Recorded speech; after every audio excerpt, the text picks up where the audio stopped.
Assalamualaikum warahmatullahi wabarakatuh.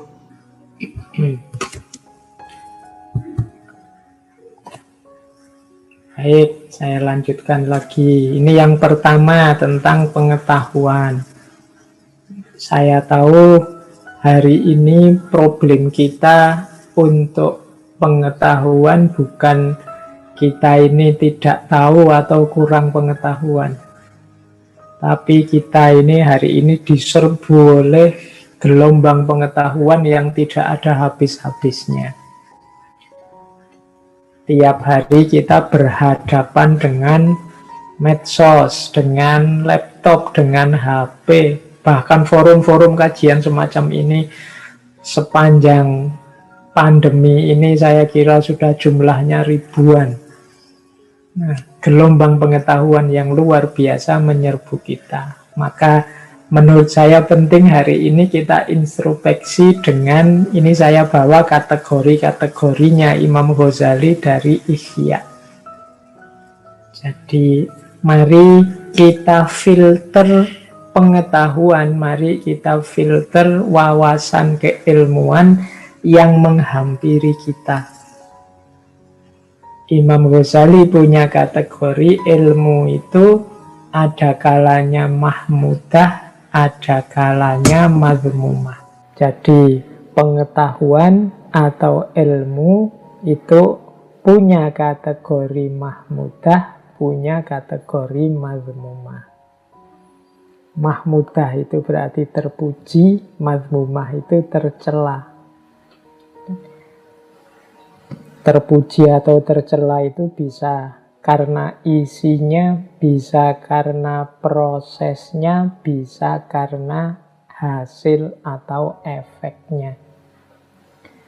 Jadi kalau Imam Ghazali menjelaskan yang isinya mazmumah itu jenis-jenis ilmu yang merusak. Imam Ghazali mencontohkan ilmu sejenis ilmu sihir, ilmu santet, dan yang seperti itu. Mungkin hari ini termasuk ilmu-ilmu yang mungkin untuk menipu orang, membuat hoax, membuat berita palsu, dan lain-lain. Itu perlu kita beri kategori ilmu yang mazmumah. Kita tidak perlu ngerti yang seperti itu.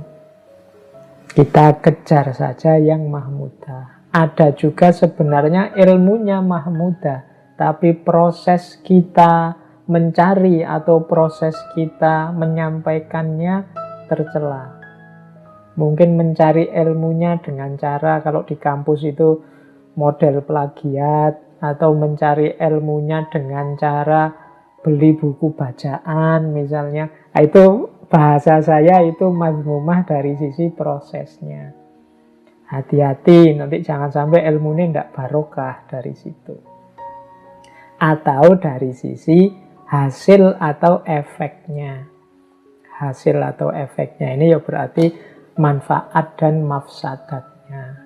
Ilmunya benar, prosesnya benar, tapi ternyata kurang manfaat. Isinya malah merusak. Mungkin penggunaannya tidak tepat. Nah, di situ ada kategori-kategori. Ini saya bahasa Indonesiakan dari Ihya itu.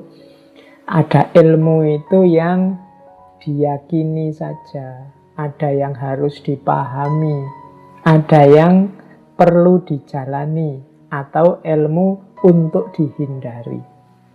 Yang harus kita jalani apa, yang harus kita hindari apa. Ini juga butuh pertimbangan-pertimbangan keilmuan. Ada juga kategori lain, Imam Ghazali menyebutnya fardu ain atau fardu kifayah. Itu bahasa saya keharusan dan keutamaan. Jadi misalnya ilmu tentang sholat, yaitu kita harus tahu. Ilmu tentang puasa kita harus tahu. Kewajiban kita. Ilmu tentang makan kita harus tahu. Kalau tidak makan kan kita bisa mati, tentang kesehatan. Nah, ada juga yang keutamaan-keutamaan. Jadi, yang tidak harus semua orang tahu. Yang ahli biologi, ilmunya mendalam di biologi. Yang ahli fisika, mendalam di fisika. Itu penting semua, tapi keutamaan-keutamaan. Tidak wajib setiap orang ngerti. Ada juga yang bukan keharusan, bukan keutamaan, tapi kesia-siaan. Kesia-siaan itu kita capek-capek belajar, kita capek-capek mencari ilmu, hanya habis tenaga, habis waktu. Nah, itu kesia-siaan namanya. Tidak ada gunanya sama sekali, tidak ada manfaatnya. Capek-capek lihat debat, lihat diskusi, lihat TV, tapi kok hasilnya apa? Tidak tahu. Malah tambah sumpek, tambah rusak. Itu kesia-siaan. Jadi itu 3 kategori keilmuan versinya Imam Ghazali. Jadi ada yang fardu ain, ada fardu kifayah. Nah, yang terakhir kalau ini kita mesti ngerti ya, manfaat dan mafsadat. Ilmu itu membawa kebaikan ataukah membawa kerusakan. Ini juga bisa tergantung isinya, bisa tergantung prosesnya. Ada ilmunya baik, tapi digunakan untuk yang jelek-jelek, untuk yang merusak-merusak, ada juga begitu. Oke, atau Pak ini ilmunya, isinya sebenarnya merusak kok Pak, saya hanya ingin tahu saja, tidak ada gunanya apa-apa. Jangan-jangan itu hanya buang waktu saja. Kalau memang begitu, jatuhnya nanti kesia-siaan. Nah, kita sendiri yang ngukur. Nah, muhasabah bidang pengetahuan ini, kita pertama-tama harus bertanya, apakah aku sudah punya ilmu tentang apa yang harusnya aku ketahui? Itu yang pertama. Setelah itu baru yang lain, yang keutamaan. Kemudian boleh ditanyakan wawasan-wawasan, upaya-upayaku menambah ilmu selama ini ada ndak sih yang jatuhnya kesia-siaan? Atau jangan-jangan hanya merusak pikiranku saja. Saya suka sih ikut di grup sana itu, tapi kok setiap saya baca isinya diskusi ndak karu-karuan, ngerusak pikiranku saja. Nah, itu kita juga harus waspada. Karena pengetahuan yang kita masukkan dalam diri kita, itulah nanti yang jadi patokan, yang jadi standar hidup kita nanti, wujudnya akan seperti apa. Jadi kuncinya ada di pengetahuan yang masuk. Maka jangan sampai yang masuk itu hal-hal yang mazmumah. Alhamdulillah kalau mahmudah. Kita juga harus ngerti mana yang diyakini, mana yang untuk dipahami, mana yang untuk dijalani, dan mana yang untuk dihindari. Yang dihindari pun kita harus tahu, karena jangan sampai harusnya kita hindari, tapi malah kita jalani. Harusnya kita jalani, kita hindari. Ada yang cukup diyakini, tapi ada yang perlu dipahami. Dipahami berarti difikirkan secara mendalam. Ada ilmu khususnya. Tapi ada juga bagian pengetahuan yang cukup diketahui saja.